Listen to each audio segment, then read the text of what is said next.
bem? Hoje nossa aulinha é sobre Getúlio Vargas, ou Tutúlio, por ser muito meu amigo. Gente, na verdade, eu acho que todo professor de história se sente muito amigo, né, de tanto que ele fala, né, de alguém, de algum acontecimento, parece que ele viveu aquilo ali, né? Então, por exemplo, Getúlio Vargas pra mim é Tutúlio, muito meu amigo, sabe, gente? Vem almoçar aqui em casa de vez em quando. Então vamos lá. Antes de explicar como que Vargas vai chegar ao poder, eu tenho que explicar o que estava acontecendo antes, para vocês entenderem que a chegada de Vargas ao poder já foi chegando, sabe? Tipo, opa, cheguei neste país, gente, vou administrar isso aqui. Então vamos lá. Seguinte. Nós vimos na República Oligárquica, né, que tinha a política do café com leite, que era Minas e São Paulo se alternando no poder. E as outras oligarquias não vão concordar muito com isso aí, não. Vão falar, pô, como é que é isso aí, cara? Vamos melhorar essa situação. E aí nós vamos chegar em 1930. O então presidente era o Washington Luiz. E ele vai lançar a candidatura de Júlio Prestes, que era paulista. Então Minas Gerais não vai concordar muito com isso, não, né? Porque Minas Gerais vai ter que indicar o sucessor. E ela queria naquele momento. E aí Minas vai se aliar com os gaúchos, com outras oligarquias. E vai surgir a Aliança Liberal, que vai vir com a candidatura de outro ser. Quem era este ser? Tutúlio Vargas, Getulino. E qual era a proposta da Aliança Liberal? Era o voto secreto, para poder acabar com o voto de cabresto, que aí ia acabar muito com a corrupção nas eleições, né? E vir com melhores condições para o trabalhador, né? Então, Tutúlio vem como candidato e o vice, tá? Era um carinha chamado João Pessoa. Até aí, tudo bem, né? O Brasil está vivendo uma crise devido à crise de 29, vocês lembram disso, né? Nosso café aqui, que vendia-se muito, já não está vendendo, então isso vai gerar uma crise. E aí ocorrem as eleições, que quem vence é... Quem venceu, gente? Júlio Prestes. Se você achou que já era Tutúlio chegando, não. Tutúlio tem que ter aquela entrada triunfal. Então, quem venceu foi Júlio Prestes, mas nesse auê todo, o vice de Getúlio, o João Pessoa, é assassinado na Paraíba. Aí começa o auê. Porque, gente, eu tô falando de uma época em que assassinato chocava. E você matar um político chocava muito mais. Então começa uma revolta armada, tá? O pessoal não aceitando aquelas eleições, querendo que o Washington Luiz, o presidente, renunciasse, né? O exército toma a frente disso tudo, lidera todo esse movimento e vai acontecer isso. Aquelas eleições são canceladas, o Júlio Prestes não assume e o Washington Luiz vai renunciar. E aí, quem vai administrar este país? Agora sim, entrada triunfal de Tutúlio Vargas, né? Então ele chega nessa revolta toda que aconteceu e vai administrar o país temporariamente. Gente, titia disse temporariamente, né? Até as próximas eleições ou até antes, mas seria algo temporário. Então a chegada do Getúlio ao poder mostra o fim da República Oligárquica, né? Porque quebrou essa hegemonia de política do café com leite em si. E marca o que chamamos de Revolução de 1930, porque o Getúlio assumiu no meio de uma revolta. Então foi necessária uma revolução para ele assumir o poder. E aí começa o governo de Tutúlio Vargas, né? O chamado governo provisório. Gente, provisório porque era provisoriamente, até as próximas eleições, né? Ou até antes. Mas era algo rápido, né? E o Getúlio chega ao poder, né, com apoio de pessoas da elite e do exército. Então ele vai tentar administrar favorecendo os dois lados. Tipo assim, olha gente, eu tô amigo de vocês dois, né? Contem comigo como eu conto com vocês. Tanto que quando ele assume, ele vai nomear interventores para administrar os estados. E eram pessoas da sua confiança. Era quem? Militares, né? Pessoas do exército. Então ele vai botar ali pessoas que ele confiava. E a elite paulista não vai concordar com isso nunca, jamais. Claro que não, porque isso tirava, né, o poder deles lá em São Paulo. Então a elite paulista, que eram os grandes cafeicultores, não vão concordar. E aí começa a Revolução Constitucionalista. O que foi isso, galera? Foi o pessoal em São Paulo pegando em armas e falando, não concordamos, querendo uma nova Constituição, queremos, né, que a Constituição seja feita, a nossa Constituição do país, que mude tudo. E aí vai ocorrer essa Constituição, né? A nossa última Constituição, gente, era de 1891. Então vai surgir essa nova Constituição, tá? No qual o poder estava todo nas mãos de Getúlio. Tá? O que ele vai fazer nessa Constituição? O que vai vir de novo? Primeiro, voto secreto, realmente. Lembra que já era uma das propostas da Aliança Liberal, a mulher vai ganhar direito ao voto, tá? A mulher que era, né, tinha uma renda, que era funcionária pública, vai poder votar. Então, galera, para a mulherada foi uma conquista muito grande. Mas não acha que a sociedade aceitou de livre e espontânea vontade, não. Vai ter rebuliço, sabe? Os jornais, pessoas vão comentar mulher e voto. Gente, a mulher não vai entender de política. Porque a mulher cuida da casa, cuida do filho, sabe? É demais. Política é coisa de homem. Gente, isso era muito dito, sério. Mas o voto feminino vai ser liberado. O ensino primário, tá? Integral vai ser gratuito e obrigatório, tá? Agora eles tinham que estudar, a criançada tinha que estudar, o que antes não era obrigatório, tá? Vai proibir, gente, vou dar um salve a Getúlio, a diferença salarial entre homens e mulheres. É lei, não pode haver diferença salarial entre homens e mulheres. Tutúlio criou. Na prática é outra coisa, mas existe essa lei criada por Tutúlio, tá? E o voto agora secreto, isso era o principal. Curiosidades curiosas sobre essa Constituição, tá? De 1934. Uma mulher participou. Tínhamos uma deputada mulher, galera. Gente, isso para o movimento feminista foi uma luta muito grande, foi uma conquista enorme. Uma mulher participou da Constituição, uma mulher era deputada. Tá? Ela era médica, era a Carlota Pereira de Queiroz, tá? E assim, pra mulherada que agora tem direito ao voto, acabou a diferença salarial, vai ser assim, magnífico. Vai ser assim, uma conquista muito grande que a mulherada vai falar, caramba, estamos conquistando. Mas Tutúlio lança isso tudo assim, ó, tuf, toma aí, Constituição. E ao mesmo tempo vai ter uma eleição indireta. O que é isso? Eleições indiretas é quando são os parlamentares que votam. E as eleições diretas é quando o povo vota. Então chegamos em 34, 4 anos de governo Vargas, eleição. Vai ter não, meu amor. Vai ocorrer uma eleição indireta, no qual tem os parlamentares votando e o Getúlio é eleito presidente do país. Então, não houve votação. O Getúlio continua no poder, tá? E aí vai surgir algumas maneiras dele tentar superar a crise que o Brasil está vivendo. E 2 partidos, tá, vão surgir contra Getúlio. Um de extrema direita, tá, que era A e B, Ação Integralista Brasileira. Gente, esse grupo falava que com a democracia o Brasil não ia chegar a lugar nenhum para superar essa crise.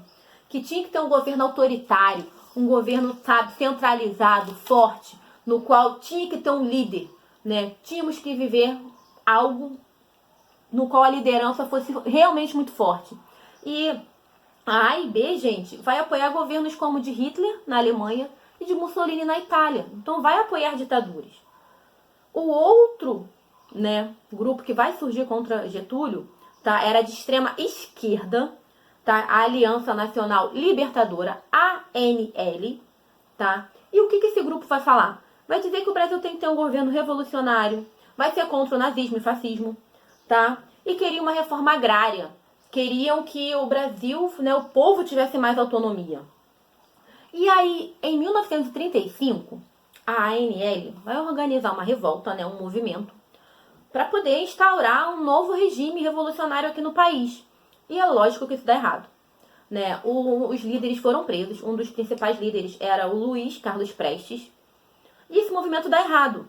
E com esse movimento dando errado, essa prisão, o Tutúlio faz o que, gente?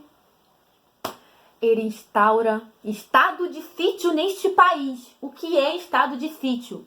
É quando o governo passa a dizer o que você tem que ou não fazer, passa a comandar tudo, acabou os seus direitos, não tem mais nenhum. Tá? E passa a reprimir a imprensa. Só pode ser veiculado agora o que é autorizado pelo governo. Tá? Então, começa todo um auê. Em 1937, em setembro, tá, os jornais descobrem o Plano Cohen, que era o seguinte. Era um plano que dizia que os comunistas iam assumir o poder do país. Galera, estamos em 37. Em 38 teria eleições. A descoberta desse plano foi em setembro de 37. O que o Tutúlio vai fazer com isso aí? Acabou a palhaçada, tá? Vai ter eleição nenhuma, tá? Acabou. Agora eu dei um golpe. Sou presidente e fecho o Congresso Nacional. Sem eleições. Gente, tem noção do que é fechar o Congresso Nacional? E assim, mais tarde vão descobrir quem escreveu esse plano, tá? Foi o capitão Olímpio Mourão Filho, chefe do Serviço Secreto do Exército. né, para poder manter o Getúlio no poder. Então não tinha, né, os comunistas não tinham feito nada, não planejou golpe nenhum. Mas com a descoberta desse plano, né, que saiu nos jornais e tudo, foi o motivo para o Túlio dar um golpe, tá, fechar Congresso e tudo mais. No dia 10 de novembro de 1937, tá, o Congresso é fechado e a população ouve na rádio uma nova forma de governo, chamado Estado Novo. Que aí há uma nova forma que Getúlio ia governar esse país. E nesse meio tempo, tá, vai surgir uma nova Constituição que vai ampliar totalmente, tá, os poderes de Getúlio, né, a chamada Polaca. E assim, não tem mais partido político, o Congresso Nacional foi fechado. Gente, é uma ditadura, tá? É a ditadura de Getúlio. Só que assim, o Getúlio, ele vai saber fazer as coisas. Porque ao mesmo tempo que ele era um ditador, ele vai saber enganar o povo. E ele vai criar, gente, ele vai lançar no dia 1º de maio, tá, as leis trabalhistas, tá? 1º de maio de 1943, as leis trabalhistas. Gente, com essas leis, o Túlio é chamado de pai dos pobres. Aquele que pensa no próximo. Porque o cara vai fazer pro trabalhador o que ninguém nunca tinha feito. Olha o que ele vai criar, tá? Vai estipular 8 horas de trabalho, porque não tinha. O cara trabalhava a hora que o patrão queria. Vai fazer o salário mínimo. Qual foi a importância disso? Antes o patrão pagava o que queria pro trabalhador. Agora não. Se o salário mínimo tá aqui, não pode receber menos. Ou recebe igual ou a mais. A menos nem pensar, tá?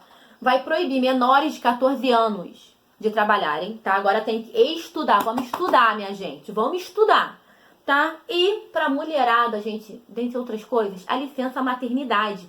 Porque era o seguinte, tu engravidou, meu amor? Rua! Mulher engravidou era mandada embora. Então agora ele dá essa estabilidade da licença maternidade, tá? E ele vai criar 2 órgãos no seu governo para manter a ordem neste país e um para cuidar da sua imagem. Vamos lá. Para manter a ordem, vai ser a Delegacia de Ordem Política e Social, o DOPS. Gente, o DOPS tinha autorização para prender quem quisesse, quem fosse contra o governo de Getúlio, tá? Não tá concordando, era preso. Alguns desapareciam, né? Enfim, algumas pessoas vão ser perseguidas, opositores, comunistas, judeus, né? E tem, assim, vários relatos de torturas, de prisões arbitrárias, né? Era uma ditadura. E o outro, o Departamento de Imprensa e Propaganda, o DIP, tá? E qual era a função do DIP? Mostrar o presidente perfeito. Mostrar que aquele homem, minha gente, era o pai do povo. E isso vai dar muito certo, porque o governo de Getúlio é chamado de um governo populista, porque o cara era amado pela população, né? E vendiam essa imagem dele. O DIP, né, pagava artistas para ir na rádio e falar bem de Getúlio, e até para dizer como que a população deveria viver, qual era o padrão perfeito de vida. Por exemplo, noitada, festinhas, esquece, meu amor, tá? Boemia proibido.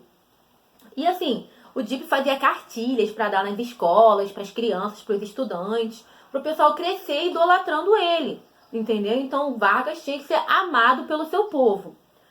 E, gente, diante disso tudo, como que vai, né, terminar o governo Vargas? Com a Segunda Guerra Mundial. Com a Segunda Guerra Mundial, começa uma crise no governo Vargas. Porque, olha só, vamos analisar. O Brasil fazia vários comércios com a Alemanha. Quando começa a guerra, isso vai se distanciar e o Brasil vai se aproximar de quem? Nossos amiguinhos Estados Unidos, tá? Então, gente, essa aliança com os Estados Unidos vai ficar muito forte, tanto que os Estados Unidos, tá, vai ser permitido instalar bases americanas no Nordeste e, em troca, né, iria modernizar nossa Força Aérea Brasileira. Tanto que a Força Aérea Brasileira, a FAB, vai para a guerra, né, porque o Brasil tem submarinos bombardeados pela Inglaterra, né, são atacados, nossos navios, e aí o Brasil entra na guerra. E aí que tá o Auê, gente, porque olha só, na Segunda Guerra Mundial, governos autoritários foram vencidos, né? Foram depostos porque era errado. E aqui no Brasil a gente tinha um governo autoritário. Então vai surgir vários movimentos contra Getúlio, dentre eles a UNE, União Nacional dos Estudantes, que era um movimento muito forte, mas tinha vários, né? Querendo a saída de Getúlio. Gente, já tem mais de 10 anos de Getúlio no poder. E o pessoal questionava, como é que o Brasil vai para a guerra, lutar na Segunda Guerra Mundial, né, contra governos autoritários? Nós vivemos uma ditadura. E aí começa todo o auê aqui dentro. Né? E o Getúlio, não sei se ele achou que ele ia amenizar a situação, né, mas enfim, ele vai, né, liberar, vai oficializar o Partido Comunista do Brasil, o PCB, e com isso ele vai ser acusado de comunismo. né? E aí, assim, politicamente ele tá isolado, porque ele tem grupos contra ele, até outros políticos contra ele, né? Então, assim, não tem outra coisa a não ser renunciar. Então, em 1945, o Getúlio renuncia. Gente, eu tentei ser breve, mas foram 15 anos de Getúlio Vargas. Lembra que ele assumiu em 1930, né, com aquela revolução toda, com aquele auê, e ficou até 1945. Então, de uma vez só, 15 anos no poder. 15 anos que o povo não vota para presidente, não tem direito ao voto, né? Houve eleições indiretas. Então, você percebe que foi uma ditadura em vários aspectos, pelo que eu falei aqui, e pelo simples fato do povo não escolher o seu representante.